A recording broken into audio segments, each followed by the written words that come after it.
достар, мен осындай қылып еттің барлығын кесіп алдым. Енді майға салып қуырамыз. Міне қызып тұрған майға мен қазір етті саламын. Етті салып, жақсылап тұрып қуырып аламыз. Қызарғанға дейін. Сосын әрі қарай үстіне пияз саламыз.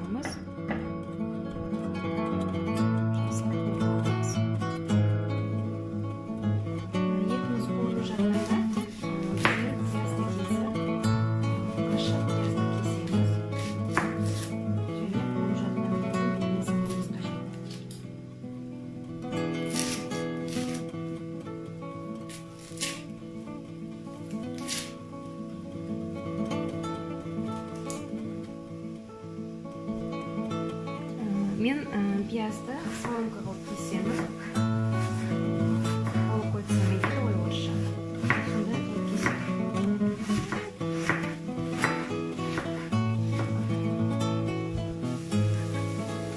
Міне мен етімді жақсылап қуырып жатырмын.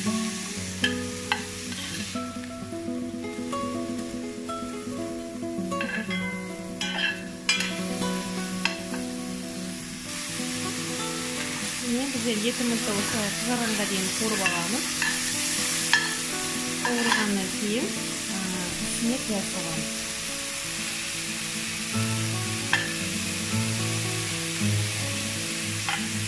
Пияздың барлығын салып, қайтадан жақсылап тұрып қуырамыз. Әлсін крышкасын жауып қоюға болады.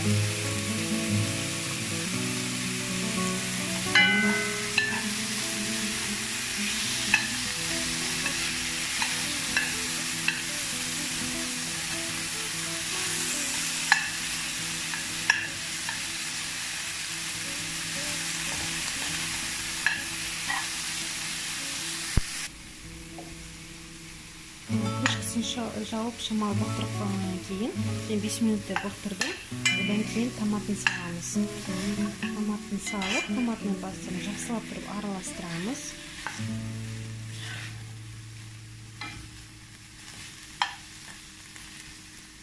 Енді томатын пастымен бірге тағы бір бұқтырамыз. Крышкамен жауып қоямыз.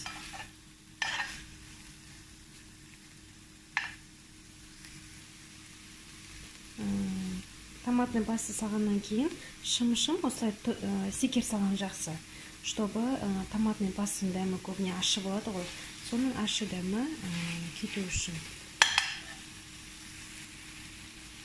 Ондай бір кішкентай қасықпен тұз салдым, жақсылап тұрып тағы да араластырамын.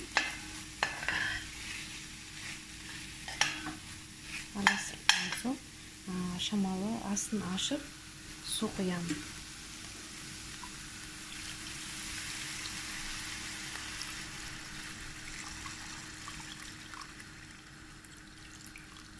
Су құямыз, су еттің бетін шамалы ғана жауып тұру керек. Көп қатты суды толтырудың еш қажеті жоқ. Етіміз піскенге дейін осылай крышкамен бетін жауып қоямыз. Мен 1 сағатқа пісіремін етті. Су азайып қана жатырса, үстінен су қосуға болады. Енді мынадай 1 стакан гречкамызды 1 стакан суға жақсылап тұрып жуып аламыз, тазалап.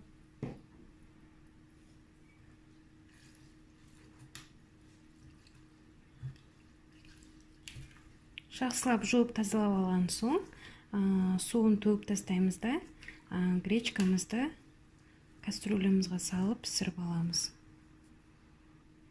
Міне мен гречкамды жуып тазалап алдым. Қазір апарып қазанға саламыз. Міне менде шағылған ыдыс. Осыған салып, шамал араластырамыз. Гречканың иісі шыққанға дейін. Гречканың иісі жақсы болып шыққаннан кейін, үстіне су құйып, крышкамен жауып бұқтырып қоямыз.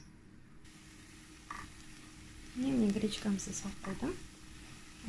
Енді жақсылап отырып араластырамыз. Осылай примерно 5 минутке қойып қоямын. Сосын 5 минуттан соң үстіне су құямын. Обязательно салқын су құю керек. Міне мен гречканың иісі шығып бастаған соң үстіне су қостым. Үстіне су қосып, осылай шамалға дейін жауып қана тұрса жарайды. Енді крышкасын жауып пісіреміз.